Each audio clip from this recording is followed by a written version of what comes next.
Hello, it's a new week and we're back with more Cape Caribbean studies. We'll be continuing our journey today looking at the historical process. I'm Melissa Beckford-Simpson and I'm your teacher. So for today, we are going to be examining the historical process. I promised you last week and here we are. Okay. So what is it that we want to do? What are our objectives? We want to name the various groups that have migrated to the Caribbean and the circumstances under which these migrations occurred. We want to describe the systems of production that have existed in the Caribbean. We want to explain the resistance efforts of the various groups as they were met with enslavement, colonization, and genocide. And we want to determine the extent to which these processes have impacted Caribbean society and culture. Welcome to our lesson. So let's get started right away. All right. So we want to talk about the migrations and experiences of the Caribbean people. And yes, that is one of the first things we talk about when we talk about the Caribbean people and its history. Now, I know that for some of you, history is not something that you really want to do and you're saying, why do I need to do history? Let's see if we can have a little fun learning today. All right? So the migrations that we've had into the Caribbean are first the Indigenous Peoples, and I know you're going, Indigenous Peoples, why? And they were here first, so how come migration? We'll talk about that. The Africans, free Africans, and we're going to discuss that too. The Europeans, forced African migration, and indentured workers from India, China, and so on. So we're going to examine these migrations. Now, the first groups of indigenous peoples that we had in the Caribbean were the Taino, the Kalinago, and the Maya. And yes, we no longer use the terms Arawaks and Caribs, as you would have heard, because Arawakan was the language that they all spoke. And we now know that they were the Taino, the Kalinago, and the Maya. Of course, the Taino were located in the Greater Antilles, the Kalinago in the Lesser Antilles for the most part, and the Maya in Belize.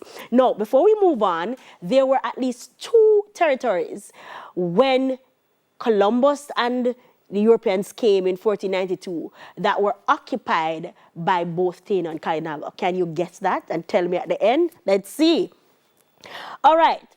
And then we go a little bit deeper now into the migrations.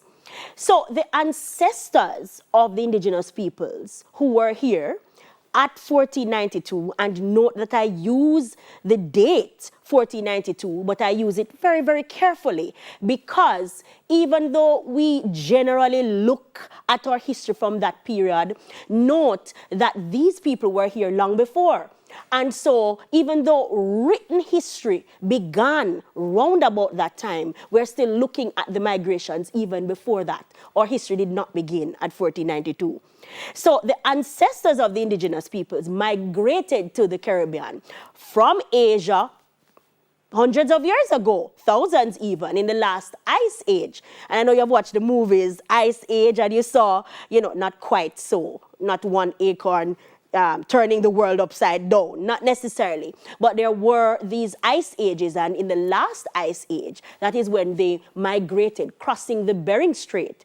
Today, the Bering Strait is not frozen. At that time it was. It's just water. All right? So they followed animals that were migrating like the mammoth, and they used these animals both for food and for their warmth. All right? They settled in different parts of the Americas, north, south, central, and the groupings of the Taino and the Kalinago that were seen in the Caribbean area in 1492, at 1492, were direct descendants of people who were coming from South America. And so they were doing a kind of island hopping, coming up from South America through to the Lesser Antilles and then on to the Greater Antilles. Yes, so there we have it. And then we see this grouping here, for the most part, we are looking at the Greater Antilles, where the Taino peoples were to be found, Cuba and Jamaica and Hispaniola, Puerto Rico, and they were also to be found going up into the Bahamas as well. So there we have. And then a little further out, you'll notice the archipelago of the Lesser Antilles, like we discussed last week. And this area was mostly occupied by the Kalinago people. All right? So we look at these three groupings of people, and you will notice that not much is here about the Maya, but the Maya were also very important. They occupied the Central American region. We're talking about Mexico, Honduras, and so on, and Belize. They occupied this region. So how them drop in? I know you're asking that question. How them drop in?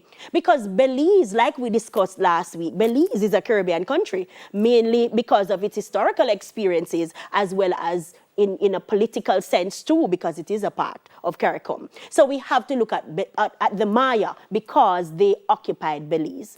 Now, the Maya, of course, would have been the most advanced of the three groupings. That's not to say that these people did not have a specific ordered society when Columbus came and saw them. So contrary to popular belief, they were not just running up and down like they were mad, and they had no settlement. They had settlement. They had defined political, social, and economic structures, very similar to our own, I might add. They had defined religious settings and so on, though they were polytheistic. So these people had their own well-ordered society. They were not barbaric, and they were not necessarily, especially the Taino and Kalinago, not necessarily cannibals. All right? So what did they experience? Right? So the whites came, the Europeans came and saw them. What did they experience? Their well-ordered society was destabilized.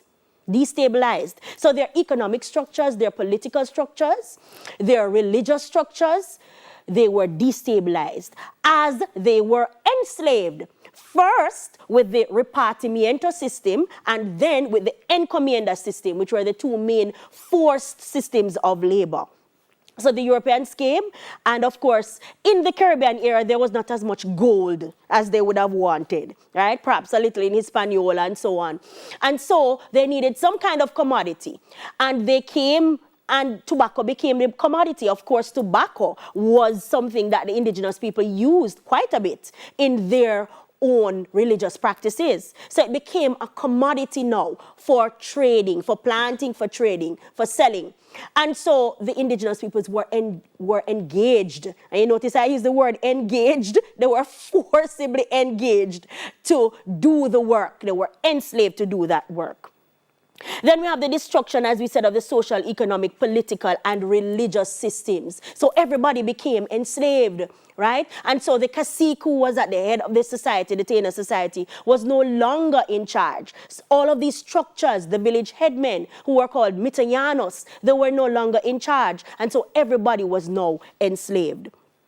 They also resisted. Yes, and we'll go a little bit more into resistance. But the long and short of it is the genocide of the indigenous groupings of people, particularly the Taino and Kalinago. Now, what is genocide? It is a systematic system of complete or near complete destruction. It is targeted of a group of people of the same ethnicity or race. These people were targeted, and so in no time, in less than 100 years, they were almost gone. Despite the efforts of one who tried his best to implement the laws of Burgos and petition the Queen to ensure that they were protected. All right? Think of the name of that individual. Do you know the name of that individual who tried to ensure that they were protected? Long and short of it, as I said, genocide was the result. All right. So we see the migrations here, as we said, with the different groupings of people, and we're looking at the map of the Caribbean again, and we're able to see how the Caribbean is situated. We are extracting over here the Lesser Antilles, and as we said, for the most part, the Lesser Antilles contain the Kalinago people who were, by the way, very warlike. All right, now we're looking at migration still. So how did this come in? What is all of this about? All right, now this is placed here, and I know they probably jump out at you a little bit, but what are we looking at here? We are looking at the production of a thesis by one Ivan van Sertima, who proposed in 1976 that there were people who came to the Caribbean before Columbus came, before the Spanish came. And even there are other theories too that say that even the Vikings came to the Caribbean region before Columbus came. So it's not necessarily true to say that after the indigenous peoples, then came Columbus in 1492. Not quite.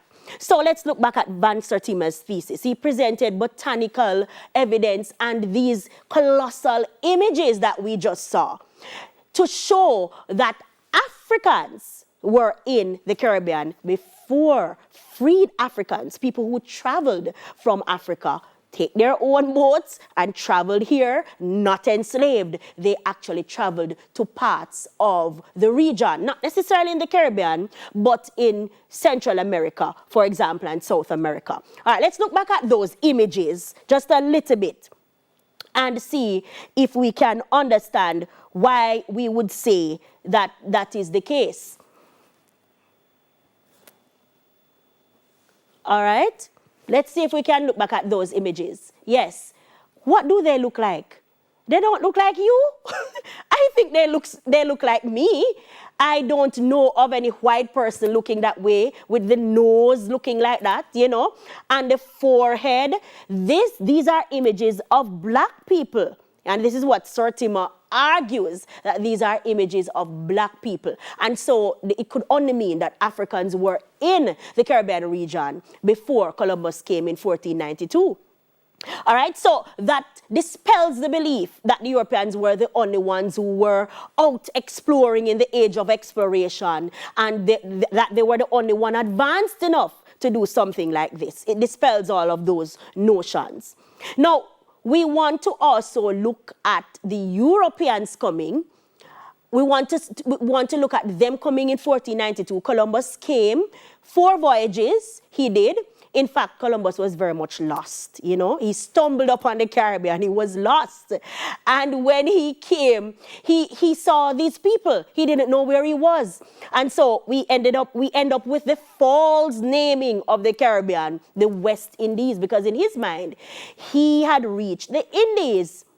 All right? And so the Indies was what he was looking for. He was out looking for a new trade route to the Indies, to China, to India, because they were rivals with the Portuguese, and the Portuguese had long since found the African coast and were trading with West Africa and so on. So not to be outdone, and even though Columbus is Italian, not to be outdone, Spain decided to back Columbus's voyages. And so he made 4 voyages eventually to the Caribbean region. Now, eventually, what happened was that Spain claimed all of these areas in the Caribbean for themselves. And they set out to Christianize the peoples that they found, according to Queen Isabella's directive. Now, the Treaty of Tordesillas was signed between Spain and Portugal. And what it did effectively, because there was some rivalry between both Spain and Portugal.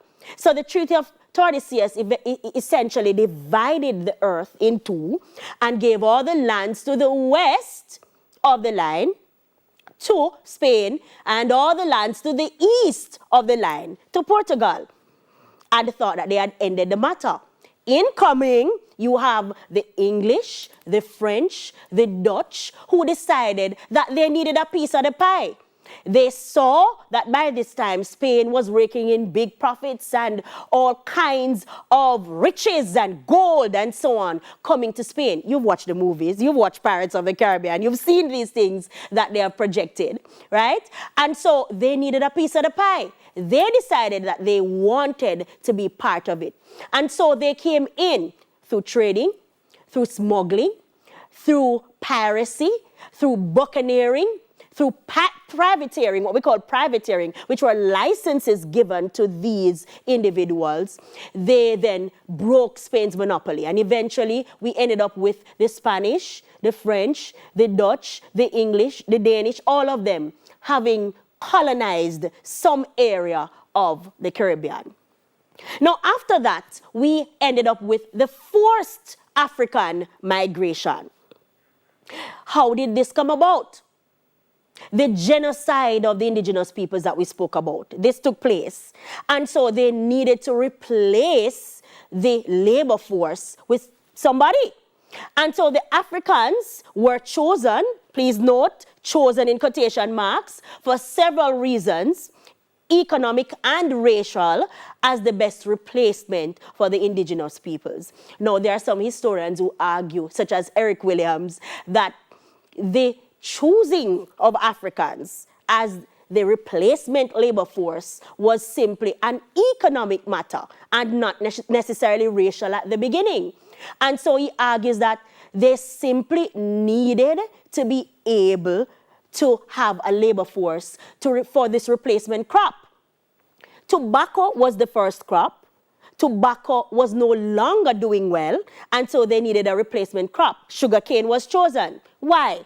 Because in Europe, they were tea drinking, and they needed something to sweeten. And the sweetener that they used to use was honey, and it was very expensive. So it was now popular to have teas and, scones and all of those things, and they needed a sweetener. So sugarcane was chosen.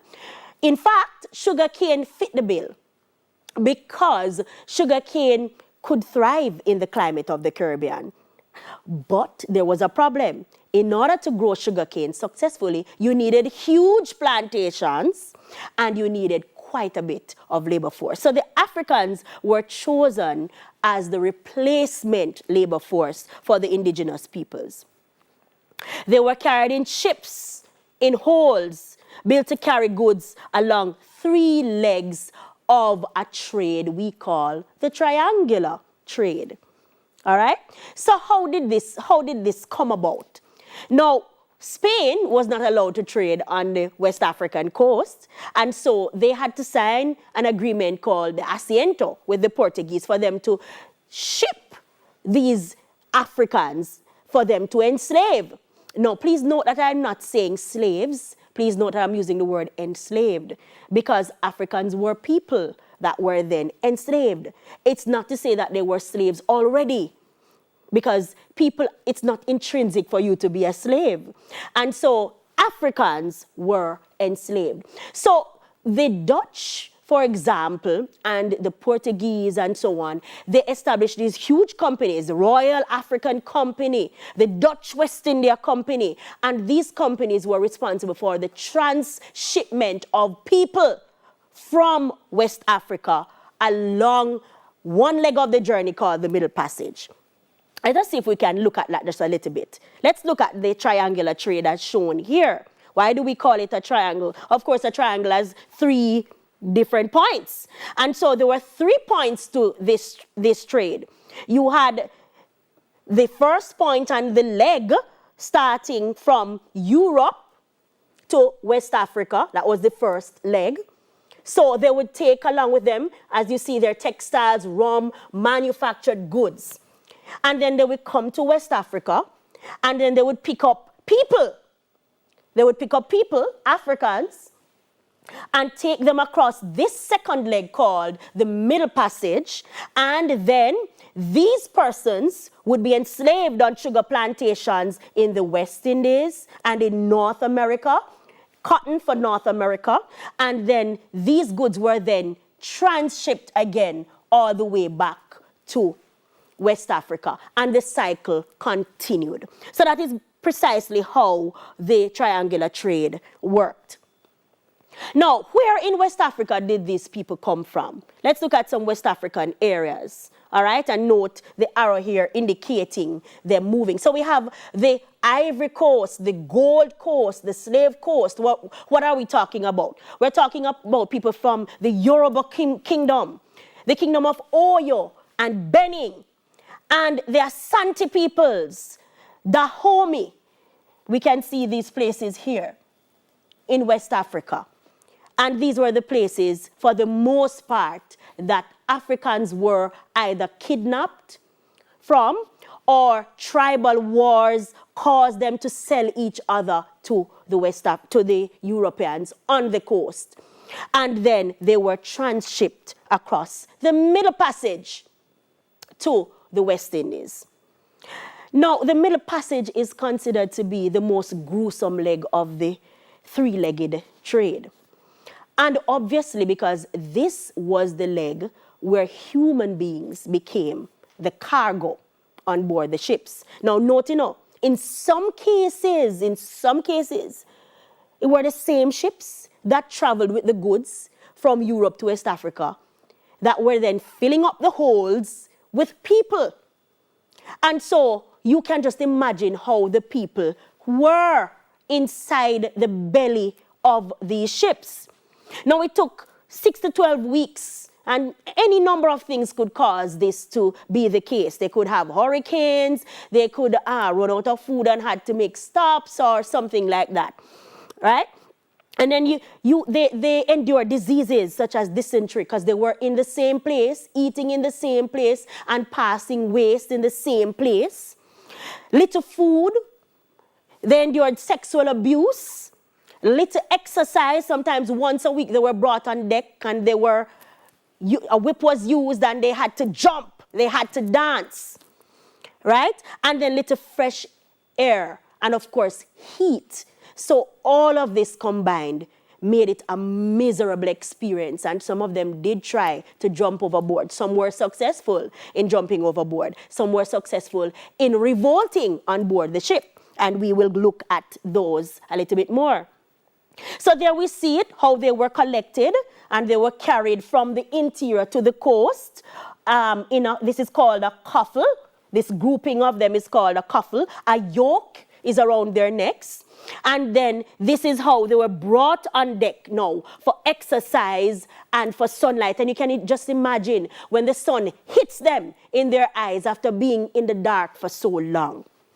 They were temporarily blind. Now look at the interior of the ship. This is a cross-sectional layout of the ship. And these are individuals that you're looking at. And they were lying down flat on their backs as they were transported. No room to maneuver in little holes.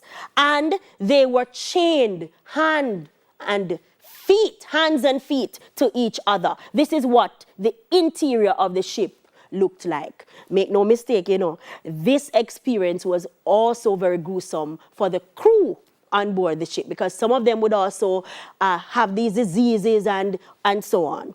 So it was all in all a very, very, very gruesome experience in the transshipment of Africans from West Africa to the West Indies.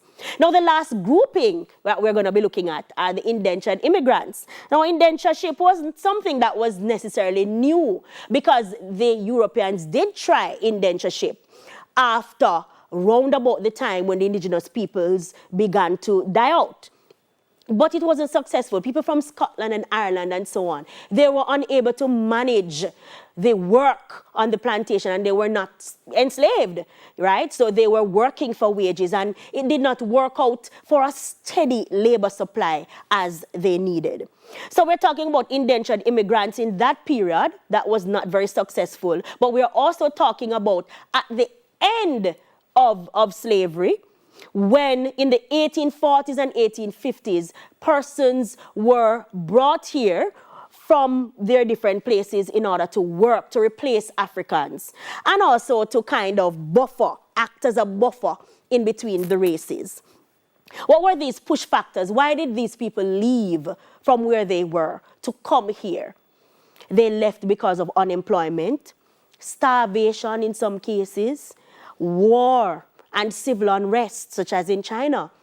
And they wanted better for themselves and their families. And so they were told there are all of these opportunities for you to come and work and earn wages, and then you will be allowed to go back home when you are ready. Sometimes after 5-year contracts, 3-year contracts, and even at the very end, 1-year contracts. So they were brought here to replace the Africans for a steady labor supply. Notice I said steady labor supply, because it is not true that there was a mass exodus from the plantations after slavery ended.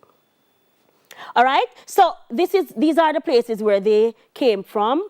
We're talking about Calcutta was one of the main areas that they were transported from to the West Indies, and we're looking here at how they were transported, right? Looking at the map of the world. So we're seeing India in this region here, and we're focusing just a little bit on Indian indentureship, because the Indian indentureship was the largest grouping. We did have Chinese, and we did have Javanese and Madeirans and even Jews who came. But the Indian immigration scheme was the largest one. And so they traveled. It was a longer journey, obviously, than the Africans endured. And there are documentations, historical documentations, to show that the journey was also very, very gruesome for the Indians to arrive here. All right, so we have essentially covered the migrations. Let us move quickly now into looking at systems of production that were developed. And we go back to the indigenous peoples. Now, the indigenous peoples had their own systems of production. They were farmers, right? They were also fishers and traders and so on. They, planted on a very small scale, subsistence. They planted mainly manioc, which is cassava, and the Taino, and the Maya, I beg your pardon, the Maya were the ones who planted maize, which is corn.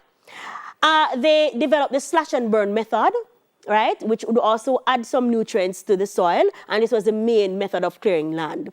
They also developed complex irrigation systems, and their work was communal, as in the case of the Taino, as well as if it was not communal, it was specifically designated, as in the complex structures of the Maya. All right? And then now we move from that system to the plantation system, and the plantation system obviously was implemented by the Europeans, starting with the Spanish and then going on with the British and the French and so on. Now, we call this transition from these systems into the plantation system, we call it the sugar revolution, because it was a revolution because it changed every aspect of the West Indian society and politics and so on.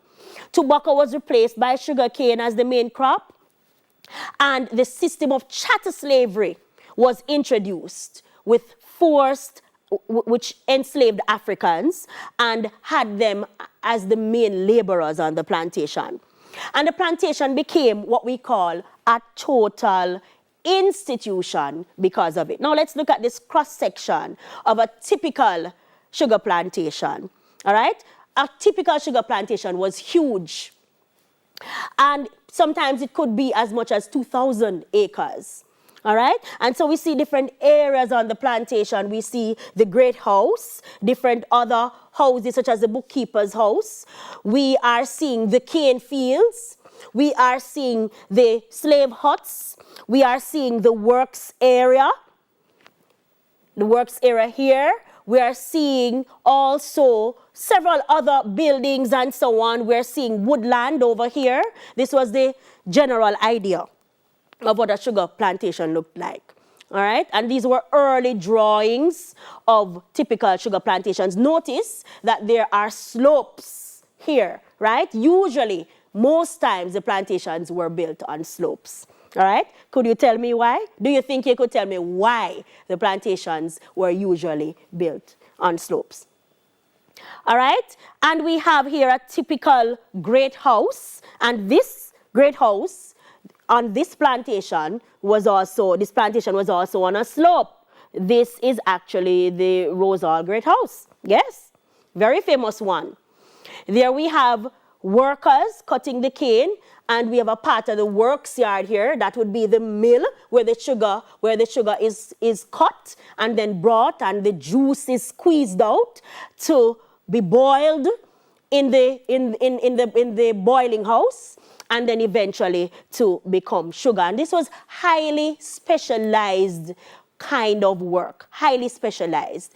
Everything had to be done in order. Everything had to be done in a certain time. For example, when the cane is burnt, then it had to be reaped within 48 hours or it would lose its sucrose content, which means the juice that would then make sugar. So the plantation now, let's go back to this point of the plantation being a total institution. What does this mean? It means that the plantation embodied the entire lives of all of the occupants, not just the enslaved, but also for the whites who lived on the plantations. And when we're talking about the whites on the plantations, we are talking about the plantation owners.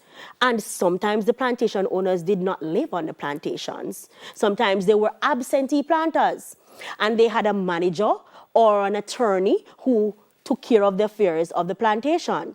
And then you would have the overseer's house, you would have the bookkeeper's house. The bookkeeper would be the person who keeps the records and the transactions and so on, keeps the money, something like an accountant these days. So the plantation system encompassed the entire lives, the social, political life. In fact, people were classified in a social structure based on race, based on color.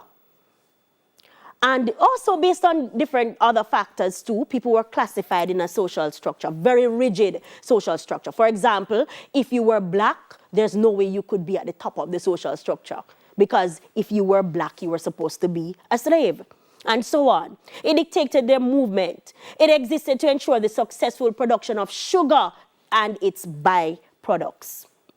Now we're going to have to do very quickly resistance. And resistance is a topic that we'll only begin today, because next week we're going to have part 2 of the historical process. We are only going to begin looking at resistance today. All right, now the indigenous peoples, their resistance took mainly the form of suicide, infanticide, marronage, yes. So the indigenous peoples were actually the first grouping of people who did marronage. They ran away.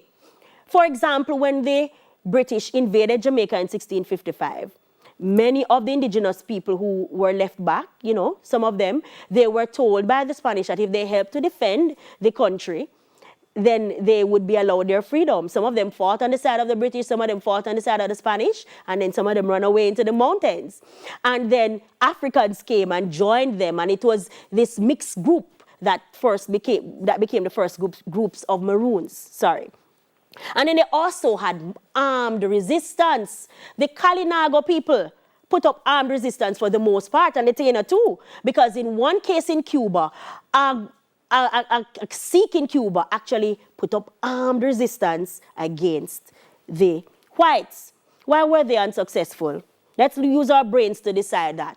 Why would the indigenous people be unsuccessful in their attempts to resist the whites? Think about it. All right, now the enslaved Africans, their resistance took 2 forms, and we categorize resistance in 2 forms.